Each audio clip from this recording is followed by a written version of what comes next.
Hi friends.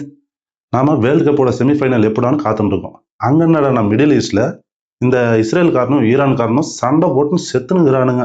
சரி, அவனுங்க ரெண்டு பேரும் தான் சின்ன பசங்க சண்டை போடுறானுங்கன்ட்டு பார்த்தா நம்ம மாமா ட்ரம்ப் இடையில வந்தார். ஆஹா, பெரிய மனுஷன் வந்துட்டாப்ல, இனி சண்டையை தீர்த்து வச்சிடாப்ல. ஏன்னா நம்மளுக்கும் பாகிஸ்தானுக்கே தீர்த்து வச்சது அவர் தானே ஊர் ஃபுல்லாக சொல்லி சுத்துறாப்புல, இதையும் தீர்த்து வச்சிடாப்ல அப்படின்னு நம்ம நினைச்சுட்டு இருந்தா அந்த ஆள் நாடன்னா இஸ்ரேலோட கூட்டு சேர்ந்துன்னு மாவன ஈரானே நீ காலிடா, நான் சொல்ற பிரச்சனை கேட்க மாட்டேன்ல, இன்னி இருக்க மாட்டா அப்படின்னு சேர்ந்துன்னு கூட சேர்ந்து சண்டை போட்டுனுக்குறாங்க. அந்த 3 பேரும் சேர்ந்து மல்லு கட்டுறத பார்த்தா நம்ம ஊர் கொழாடி சண்டையும் மேலும் தோணுது. அந்த அளவுக்கு நாசமா போயின்னு இருக்கு அந்த சண்டை. அந்த சண்டைக்கு உண்டான சின்ன சின்ன காரணத்தை இப்போ கொஞ்சம் ஜாலியா பார்க்கலாம். வெல்கம் டு ஜாலி தமிழன். நான் உங்கள் கௌரி சங்கர். இப்போ அதனுடைய டீட்டெயில்ஸை இப்போ கொஞ்சம் காமெடியா பார்க்கலாம். இது சும்மா ஒரு நியூஸ் பிளஸ் ஜாலி, அவ்வளோதாங்க. கலாய்க்கிற மாதிரியும் இல்லை, அங்கே ஏகப்பட்ட உயிரும் போயின்னு இருக்கு. இருந்தாலும் கொஞ்சம் என்டர்டைன்மெண்ட்டாக அதில் நடக்கிற சில விஷயத்துக்கு சொல்லலாம் தாங்க, வேற ஒன்றும் இல்லை. சரி, இந்த அளவுக்கு சண்டை போடுறானுங்க. அப்படி அந்த சண்டை எதனால் வந்தது அப்படின்னு நாம் கொஞ்சம் நம்ம ஜெமினியில் போட்டு பார்த்தா நம்ம ஆள் சொல்கிறாப்புல, அமெரிக்காக்காரரு அதான் நம்ம மாமா ட்ரம்ப் ரொம்ப நாளாக சொல்லிட்டு இருக்கானா, ஊருக்குள்ளே நான் தான் பெரியவன், அதை விட்டு அணு ஆயுத சோதனை நடத்துகிறான், அதை டெவலப் பண்ணுறான், அது இதுன்னு பண்ணின்னு சுற்றின்னு இருக்க. டே ஈரானு, இந்த வேலையை நீ இதோட நிப்பாட்டுற, இதுக்கு மேலே நீ இதை டெவலப் பண்ணுற அது இதுன்னு சொன்னேன், மௌனவனை காலி பண்ணுறான் அப்படின்னு ரொம்ப நாளாக பேச்சுவார்த்தை போயின்னு இருக்கு. நம்ம ஈரானு, அண்ணே உங்களை மீறி நான் செய்வேண்ணே, நான் இயற்கை எரிவாயு அதான் கேஸு அதை எடுத்துட்டு இருக்கேண்ணே, அதுக்குண்டான கட்டமைப்பு தானே நான் டெவலப் பண்ணிட்டு இருக்கேன் அப்படின்னு சொல்லி ரொம்ப நாளாக மழுப்பினே வந்திருக்காப்புல. ஆனால் நம்ம அண்ணன் நம்ம மாமா ட்ரம்ப்பு ரொம்ப புத்திசாலியாச்சே, அந்த நம்பவே இல்லை நீ பண்ணியிருந்தா இருக்கன்னு சொல்லினே இருந்தாப்புல. இல்லைண்ணே நான் கேஸ் தானே எடுக்கிறேன்னு சொல்ல, அப்போ திடீர்னு ஒரு கேள்வி கேட்டிருக்காப்புல, கேஸ் எடுக்கிற இடத்துல கேஸ் தான் வெளியாகணும், உன்னுடைய இடத்துல நான் ராக்கெட்டாக வெளியே வருது, இல்லை நீ சரிப்பட்டு வரமாட்ட, இனி உங்ககிட்ட பேச்சே கிடையாது, மவனை இனி வீச்சு தான்டா அப்படின்னு சொல்லி மாற்றி மாற்றி மேலே ராக்கெட் முட்டுனுங்கிறானுங்க. சரி, இவனுங்க சண்டை தான் இப்படி இருக்குது அப்படின்னு பார்த்தா அவங்க ரெண்டு நாட்டுக்கு நடுவில் ஏகப்பட்ட நாடு, கிட்டத்தட்ட 2000 கிலோமீட்டர் டிஃப்ரெண்ட்டாக. அந்த 2000 கிலோமீட்டர் கீழே நிறைய நாடுங்க இருக்குது. அவனுங்க அண்ணாந்து மேலே இப்படி பார்த்தா இது என்னடா இது, காக்கா குருவியை விட ராக்கெட் லான்ச்சிங் தான் அதிகமாக போயினுங்குது அப்படின்னு அவனுங்க பீதியில் கிடக்குறானுங்க. இவனுங்க சண்டைங்களில் பார்த்துங்க சில டெக்னாலஜியை யூஸ் பண்ணி அவன் அணு ஆயுத சோதனை தான் பண்ணுறான், அதை தான் டெவலப் பண்ணுறான்னு எப்படியோ கண்டுபிடிச்சிட்டாங்க. அதை கண்டுபிடிச்சி திரும்பவும் கேட்குறான், ஈரானே நான் கண்டுபிடிச்சிட்டேன், நீ அணு ஆயுத சோதனை தான் பண்ணிட்டு இருக்க அப்படின்னு.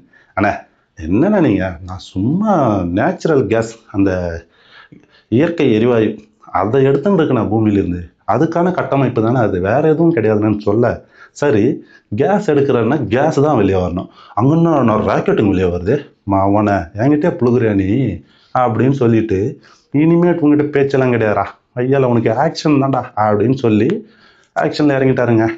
அவ்வளோதான். நம்ம அமெரிக்காக்காரன் அதான் நம்ம மாமா ட்ரம்ப் மத்தியஸ்தர், அவருக்கு இந்த இஸ்ரேலுக்கும் ஈரானுக்கும் சண்டை முட்டிக்கிச்சு. இந்த வாய்ப்பை யூஸ் பண்ணின்னு இஸ்ரேல் கூட கூட்டு சேர்த்துங்கனாப்புல, மாவன இனி நீ காலிடா, நீ சொல்கிற பேரே கேட்க மாட்டேன்ற, நீ நல்லது செய்ய மாட்டேன்ற அப்படி இப்படின்னு நான் சும்மா அப்படியே உதார் விட்டு பிப்ரவரி 28 காலங்காத்தால 4 மணிக்குங்க ஆப்ரேஷன் எபிக் ஃபியூரியா அப்படின்ற பேரில் ஏதோ ஒன்று உருவாக்கிட்டு காலங்காத்தால 4 மணி, அதுவும் நம்ம ஊரில் நியூஸ் பேப்பர் பால் பேக்கெட் போகிற டைம், அந்த நேரத்தில் ஏகப்பட்ட மிசைலு, நூற்றுக்கணக்கான ட்ரோன்ஸு, ஃப்ளைட்ஸு அப்படி இப்படின்னு போயிட்டு அந்த ஈரானில் பெரிய பெரிய தலைவர்கள் இருக்கிற இடம், அப்புறம் அந்த இராணுவ தளவாடங்கள், இந்த அணு ஆயுதம் செய்கிறாங்க அப்படின்னு அமெரிக்கா சொன்னானுங்க பாரு, அந்த மாதிரி இடத்துலலாம் டார்கெட் பண்ணி காலங்காத்தால் 4 மணிக்கு போயிட்டு தாக்கிட்டானுங்க. அந்த தாக்குதல் என்னடனா ஈரானுடைய பெரிய தலைவருங்க, முக்கியமான லீடர் நம்பர் 1 அவர் தான், அவர் மண்டையை போட்டாருங்க. இந்த விஷயம் ஈரான் ஃபுல்லாக தெரிஞ்சிச்சு காலங்காத்தாலே. நிறைய பேர், டேய் என்னங்கடா இன்னும் நாங்கள் தூக்கத்தை விட்டு எந்திரிக்கல, இந்த நேரத்தில் வந்து அடிச்சிட்டிங்க அப்படின்னு அதிர்ச்சி ஆயிட்டாங்க. அதிர்ச்சி ஆனது மட்டும் இல்லாமல் அவன் துண்டாக்கான பதறி போயிட்டாங்க. அவ்வளோதாங்க, அவ்வளோ பெரிய தலைவர் இறந்துட்டாரு, இவ்வளோ தாக்குதல் நடத்துகிறானுங்களே, ஈரான்காரன் சும்மா இருப்பானா? அவங்ககிட்டயும் பல மிசைலுங்க இருக்கு. அதாவது அவங்ககிட்ட சில மிசைலுங்கன்னா 2000 கிலோமீட்டர் தூரம் வரையும் போயிட்டு தாக்குமா இந்த இடத்துல இருந்து விட்டா. அந்த மாதிரி மிசைல் எல்லாம் தூங்கி இருந்தது.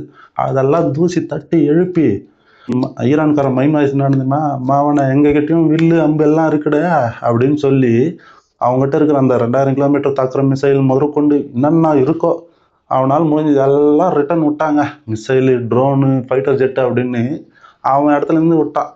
இந்த இஸ்ரேலினுடைய முக்கியமான இடங்கள், அப்புறம் அமெரிக்காவினுடைய இராணுவ தளவாடங்கள் அதெல்லாத்தையும் போய் தாக்கிட்டாங்க.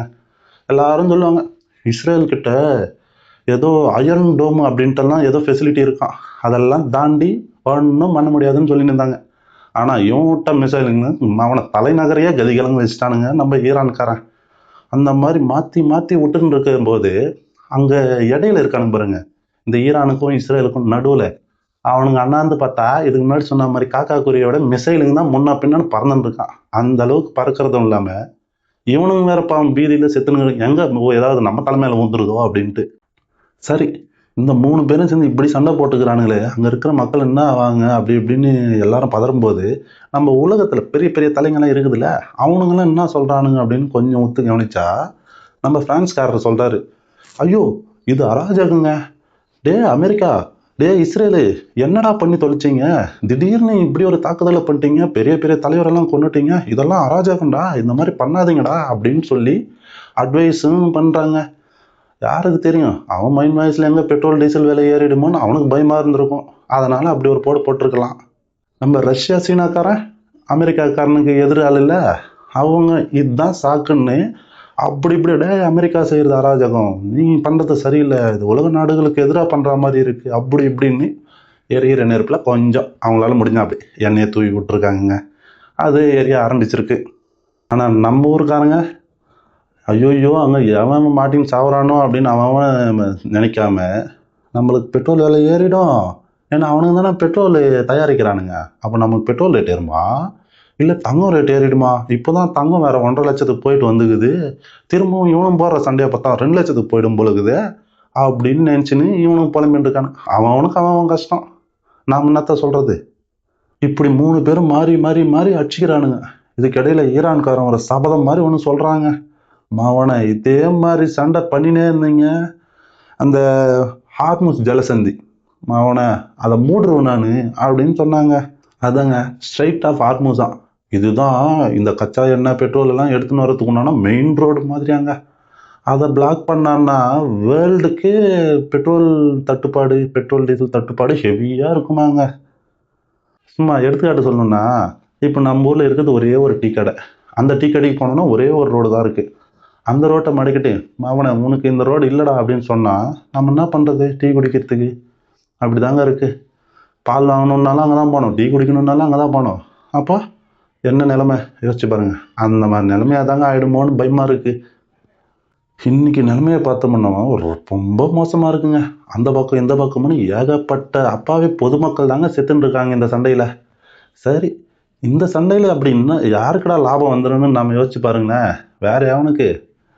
இந்த ஆயுதங்கள் விற்கிறவனுக்கும் சும்மா இந்த மீடியாக்காரனுக்கும் தாங்க லாபம்.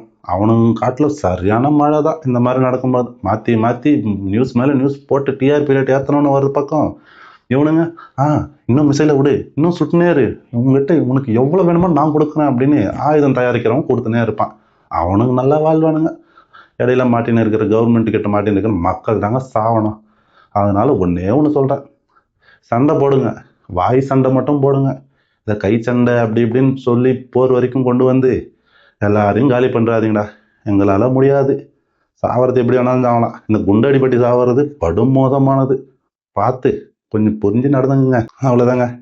ஏதோ என்னால் முடியுது அப்படி இப்படின்னு சொல்லியிருப்பேன். தப்பாக இருந்தால் கொஞ்சம் மன்னிச்சுங்க, சரியாக இருந்தால் சந்தோஷம், மற்றவங்களுக்கும் ஷேர் பண்ணுங்க. அப்படியே ஏதாவது கரெக்ஷன் இருந்தாலும் கொஞ்சம் சொல்லிட்டு போங்க, கொஞ்சம் கொஞ்சமாக தெரிஞ்சுப்போம், தெரிஞ்சுன்னு பண்ணுவோம். என்னங்க சொல்கிறது. பாய் பாய்ங்க. உங்கள் ஆதரவுக்கு நன்றி. மறக்காமல் சப்ஸ்கிரைப் செய்து இந்த வீடியோவை பகிர்ந்து கொள்ளுங்கள். அடுத்த வீடியோவில் சந்திப்போம்.